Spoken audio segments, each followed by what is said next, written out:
हाँ जी। ਵਾਹਿਗੁਰੂ ਜੀ ਕਾ ਖਾਲਸਾ ਵਾਹਿਗੁਰੂ ਜੀ ਕੀ ਫਤਿਹ। ਮੈਂ ਨਿਮਾਣਾ ਜਾਂ ਸੇਵਾਦਾਰ ਹੋਣ ਦੀ ਖਾਤਰ ਆਪ ਜੀ ਦੇ ਚਰਨਾਂ ਦੇ ਵਿੱਚ ਬੇਨਤੀ ਕਰਦਾ ਹਾਂ ਕਿ ਅੱਜ 3 ਜਨਵਰੀ ਨੂੰ ਅਖੰਡ ਪਾਠ ਸਾਹਿਬ ਗੁਰੂ ਹਰਗੋਬਿੰਦ ਸਾਹਿਬ ਗੁਰਦੁਆਰਾ ਸਾਹਿਬ ਰੱਖੇ ਜਾਣੇ ਅਤੇ ਉਸ ਤੋਂ ਉਪਰੰਤ ਲੰਗਰ ਚਲਾਏ ਜਾਣਗੇ। ਉਸ ਤੋਂ ਉਪਰੰਤ ਨਗਰ ਕੀਰਤਨ ਦੀ ਤਿਆਰੀ ਆ ਅਤੇ 11 ਵਜੇ ਦੇ ਕਰੀਬ ਨਗਰ ਕੀਰਤਨ ਸ਼ੁਰੂ ਕੀਤੇ ਜਾਣਗੇ।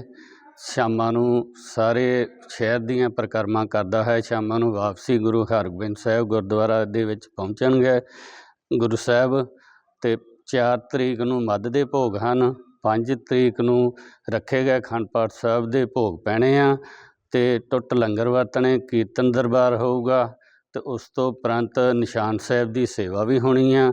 ਸੰਗਤਾਂ ਨੂੰ ਹੁੰਮ ਹਮਾ ਕੇ ਪਹੁੰਚਣ ਦੀ ਬੇਨਤੀ ਕੀਤੀ ਜਾਂਦੀ। ਸਾਰੇ ਹੁੰਮ ਹਮਾ ਕੇ ਪਹੁੰਚੋ ਸ਼ਹਿਰ ਨਿਵਾਸੀ। ਵਾਹਿਗੁਰੂ ਜੀ ਕਾ ਖਾਲਸਾ ਵਾਹਿਗੁਰੂ ਜੀ ਕੀ ਫਤਿਹ।